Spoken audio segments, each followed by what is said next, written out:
Hello students, welcome back to study with YouTube channel. आज मैं आपको डीएवी क्लास 8 साइंस के चैप्टर 7 कंबशन का एमसीक्यू देने वाला हूं। स्टूडेंट्स, इससे पहले सोशल साइंस के एमसीक्यूज़ अपलोड है।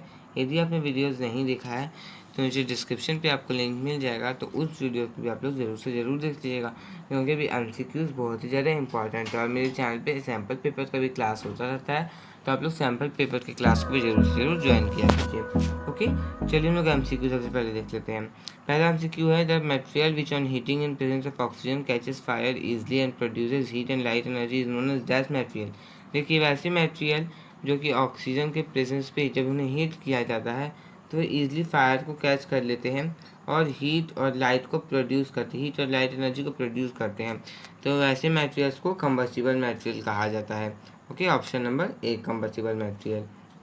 बी देखते हैं, gas present in air help in combustion of fuels. और एयर में क्या प्रेजेंट होता है जो कि फ्यूल्स के कंबशन में हेल्प करता है, फ्यूल्स को इग्नाइट करने में हेल्प करता है। ऑक्सीजन प्रेजेंट होता है, ना कि नाइट्रोजन, कार्बन डाइऑक्साइड और कार्बन मोनोऑक्साइड। ऑक्सीजन प्रेजेंट होता है। सी है, burning of cow dung cake is an example of. Cow dung cake मतलब कि यदि हिंदी में बोले तो गोईठा कब बोला जाता है। तो जो काउडंग का बर्निंग होता है, काउडंग केक्स का, ये किसका एग्जाम्पल है? तो ये स्लो कंबशन का एग्जाम्पल है। ओके, धीरे होता है, ये धीरे धीरे जलता है। फोर्थ क्वेश्चन है, dash is substance which undergoes spontaneous combustion. एक ऐसा सब्सटेंस जो कि स्पॉन्टेनियस कंबशन में चला जाता है। ओके, कैसे कंबशन में? स्पॉन्टेनियस कंबशन में। तो इसका आंसर होगा सोडियम। सोडियम जो स्पॉन्टेनियस कंबशन में जाता है, क्योंकि वुड स्लो कंबशन में जाता है। काउडंग केक के बारे में यहाँ पढ़ा, ये स्लो कंबशन में। कोल ये भी स्लो कंबशन में। ओके, तो जो स्पॉन्टेनियस कंबशन का एग्जांपल है वो हो जाएगा सोडियम। ओके, आगे बढ़ते हैं। फिफ्थ क्वेश्चन है, gas is highly poisonous gas produced as a result of incomplete combustion. ये जो है हाईली पॉइजनस गैस है जो कि इनकम्प्लीट कंबशन के दौरान प्रोड्यूस होता है। तो कौन है? ये है कार्बन मोनोऑक्साइड गैस। ठीक है। Question number 6, the middle zone of candle flame is known as. जो मिडिल जोन होता है कैंडल फ्लेम का, ये क्या कहलाता है? तो ये कहलाता है ल्यूमिनियस जोन। ओके,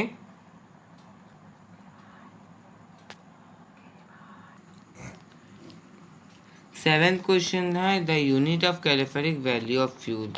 फ्यूल का कैलोरीफिक वैल्यू क्या होता है? ये होता है किलो जूल पर KG. Okay, kilo joule KG. तो option number A is the correct answer.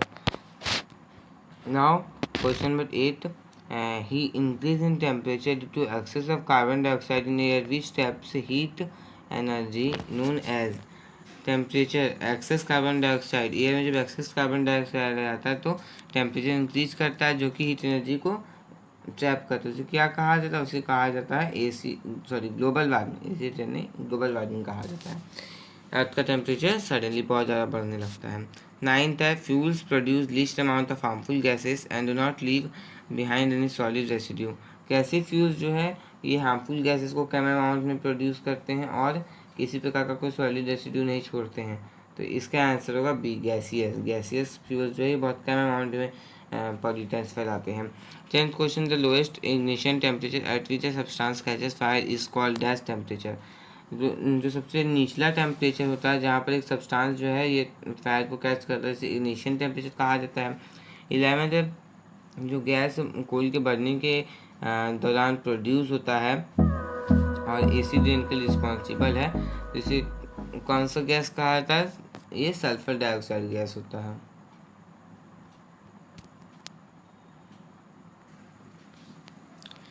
Next question है, the dash zone of candle flame is the hottest zone. कौन सा जोन जो है सबसे ज़्यादा हॉटेस्ट जोन होता है? तो आउटर मोस्ट जोन जो होता है ये सबसे हॉटेस्ट जोन होता है। नेक्स्ट हम लोग देखते हैं question number 13, on a cold winter night. Cold winter night के दौरान जब प्रोसेस होता है एक रूम में सोने का, क्लोज डोर और विंडोज़ के साथ, अंदर में कोल जल रहा है, तो वो डाई कर सकता है। किसके कारण डाई कर सकता है? किसका एक्सेसिव एक्यूमुलेशन होगा?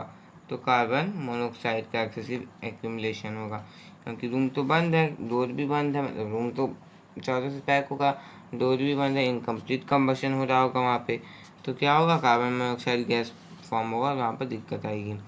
14th है substance which reacts with oxygen giving heat is called combustible substance. Which one of following is combustible substance. एक सब्सटेंस जो ऑक्सीजन के साथ रिएक्ट करके हीट देता है, जिसे हम लोग कहते हैं कंबस्टिबल सब्सटेंस। तो इनमें से कौन जो है कंबस्टिबल सब्सटेंस है, तो वुड जो है ये कंबस्टिबल सब्सटेंस है।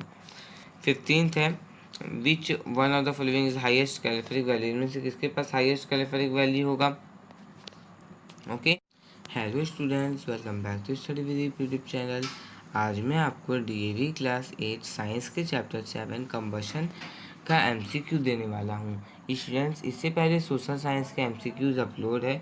यदि आपने वीडियोस नहीं देखा है तो नीचे डिस्क्रिप्शन पे आपको लिंक मिल जाएगा, तो उस वीडियो को भी आप लोग ज़रूर से ज़रूर देख लीजिएगा, क्योंकि अभी एमसीक्यूज बहुत ही ज़्यादा इंपॉर्टेंट है। और मेरे चैनल पे सैम्पल पेपर का भी क्लास होता रहता है, तो आप लोग सैम्पल पेपर की क्लास को भी ज़रूर से ज़रूर ज्वाइन किया कीजिए। ओके, चलिए हम लोग एमसीक्यू सबसे पहले देख लेते हैं। पहला एमसीक्यू है the material which on heating in presence of oxygen catches fire easily and produces heat and light energy is known as that material. देखिए, वैसे मटेरियल जो कि ऑक्सीजन के प्रेजेंस पे जब उन्हें हीट किया जाता है तो ईजिली फायर को कैच कर लेते हैं और हीट और लाइट को प्रोड्यूस करते हैं, हीट और लाइट एनर्जी को प्रोड्यूस करते हैं। तो वैसे मटेरियल्स को कंबस्टिबल मटेरियल कहा जाता है। Okay, option number A combustible material. B देखते हैं, dash present in air help in combustion of fuels. और एयर में क्या प्रेजेंट होता है जो कि फ्यूल्स के कंबशन में हेल्प करता है, फ्यूल्स को इग्नाइट करने में हेल्प करता है। ऑक्सीजन प्रेजेंट होता है, ना कि नाइट्रोजन, कार्बन डाइऑक्साइड और कार्बन मोनोऑक्साइड। ऑक्सीजन प्रेजेंट होता है। सी है burning of cordon cake is an example of. Cordon cake मतलब कि यदि हिंदी में बोले तो गोईठा कब बोला जाता है। तो जो काउडंग का बर्निंग होता है, काउडंग केक्स का, ये किसका एग्जाम्पल है, तो ये स्लो कंबशन का एग्जाम्पल है। ओके, धीरे होता है, ये धीरे धीरे जलता है। फोर्थ क्वेश्चन है dash is substance which undergoes spontaneous combustion. एक ऐसा सब्सटेंस जो कि स्पॉन्टेनियस कंबशन में चला जाता है। ओके, कैसे कंबशन में, स्पॉन्टेनियस कंबशन में। तो इसका आंसर होगा सोडियम। सोडियम जो स्पॉन्टेनियस कंबशन में जाता है, क्योंकि वुड स्लो कंबशन में जाता है। कॉर्डन केक के बारे में यहाँ पढ़ा, ये स्लो कंबशन में। कोल ये भी स्लो कंबशन में। ओके, तो जो स्पॉन्टेनियस कंबशन का एग्जांपल है वो हो जाएगा सोडियम। ओके, आगे बढ़ते हैं। फिफ्थ क्वेश्चन है gas is highly poisonous gas produced as a result of incomplete combustion. ये जो है हाईली पॉइजनस गैस है जो कि इनकम्प्लीट कंबशन के दौरान प्रोड्यूस होता है। तो कौन है, ये है कार्बन मोनोऑक्साइड गैस। ठीक है। Question number 6 the middle zone of candle flame is known as. जो मिडिल जोन होता है कैंडल फ्लेम का, ये क्या कहलाता है, तो ये कहलाता है luminous zone. Okay,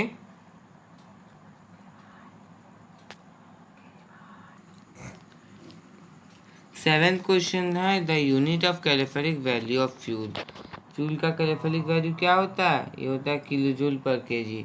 okay, kilo joule KG. तो option number A is the correct answer. Now question number 8 he increase in temperature due to excess of carbon dioxide in air which traps heat energy known as। Temperature, excess carbon dioxide, air में जब access carbon dioxide आता है तो temperature increase करता है, जो कि heat energy को ट्रैप करता है। उसे क्या कहा जाता है, उसे कहा जाता है ग्लोबल वार्मिंग। एसी नहीं, ग्लोबल वार्मिंग कहा जाता है। अर्थ का टेम्परेचर सडनली बहुत ज़्यादा बढ़ने लगता है। 9th है fuels produce least amount of harmful gases and do not leave behind any solid residue. कैसे फ्यूल्स जो है ये हार्मफुल गैसेस को कम अमाउंट में प्रोड्यूस करते हैं और किसी प्रकार का कोई सॉलिड रेसिड्यू नहीं छोड़ते हैं। तो इसका आंसर होगा बी गैसियस। गैसियस फ्यूल्स जो है बहुत कम अमाउंट में पॉल्यूटेंट्स फैलाते हैं। 10th question the lowest ignition temperature at which a substance catches fire is called dash temperature. जो सबसे निचला टेम्परेचर होता है जहाँ पर एक सब्सटेंस जो है ये फायर को कैच करता है, इसे इग्निशन टेम्परेचर कहा जाता है। 11th जो गैस कोल के बर्निंग के दौरान प्रोड्यूस होता है और एसिड रेन के लिए रिस्पॉन्सिबल है, जिसे कौन सा गैस कहा जाता है, ये सल्फर डाइऑक्साइड गैस होता है।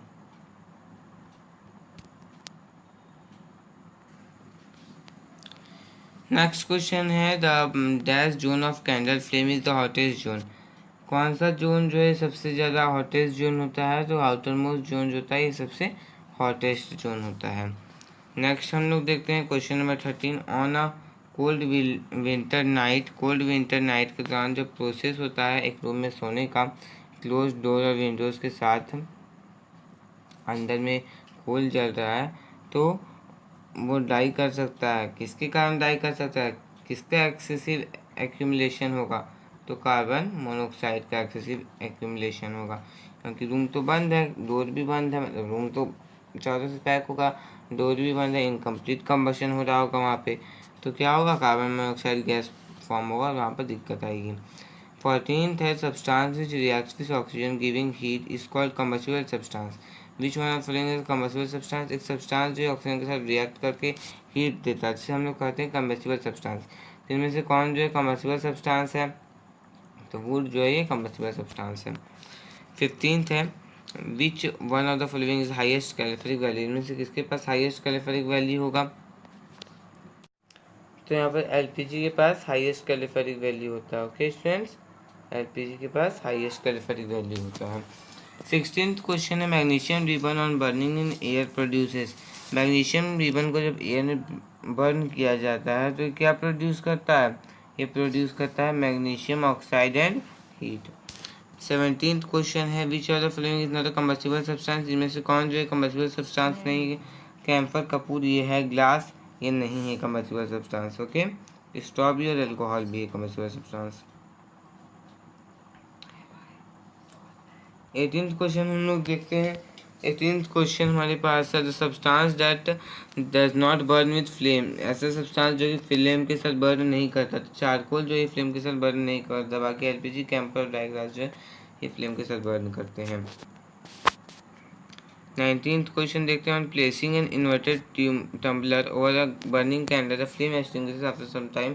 This is because non availability of, किसके नॉन अवेबिलिटी के कारण? तो ऑक्सीजन के नॉन अवेबिलिटी के कारण, क्योंकि ऑक्सीजन यदि वहाँ नहीं रहेगा, यदि कहीं ऑक्सीजन नहीं रहता है तो वहाँ पर कंबशन भी नहीं होता है। ओके, पूरी तरह से ढक दिया जा रहा है इसलिए एक्सटिंग्विश ही कर जाएगा। ठीक है। 20 क्वेश्चन है the substance expected to have highest ignition temperature out of the following is. इनमें से किनके पास सबसे ज़्यादा हाईएस्ट इग्निशन टेम्परेचर होता है? तो पहला केरोसिन नहीं, पेट्रोल नहीं, कोल के पास सबसे ज़्यादा हाईएस्ट इग्निशन टेम्परेचर होता है। 21 क्वेश्चन है करेक्ट स्टेटमेंट को चूज करना है इनफ्लेमेबल सब्सटेंस के को लेकर के इन चार में से। ठीक है, और बताना, और क्या बताना है हम लोगों को? They have. ठीक है, दे हैव के आगे इस हिस्से में चुनना है। चलिए आगे देखते हैं हम लोग, मैं इसको बढ़ाता हूँ आगे। They have low ignition temperature and can not catch fire easily. उनके पास लो इग्निशन टेम्परेचर होता है, वो फायर को इजली कैच नहीं कर पाते हैं। हाई इग्निशन टेम्परेचर होता है, फायर को इजली कैच कर जाते हैं। लो इग्निशन टेम्परेचर होता है और वो फायर को इजली कैच करते हैं। तो C option is the right option.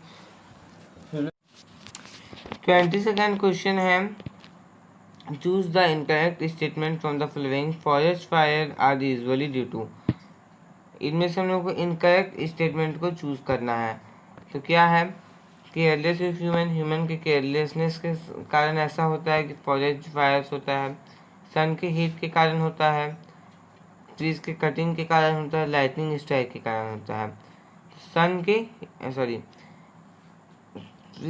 Trees को कट करने के कारण ये नहीं होता है। बाकी जब ह्यूमन केयरलेसनेस होते हैं तो होता है।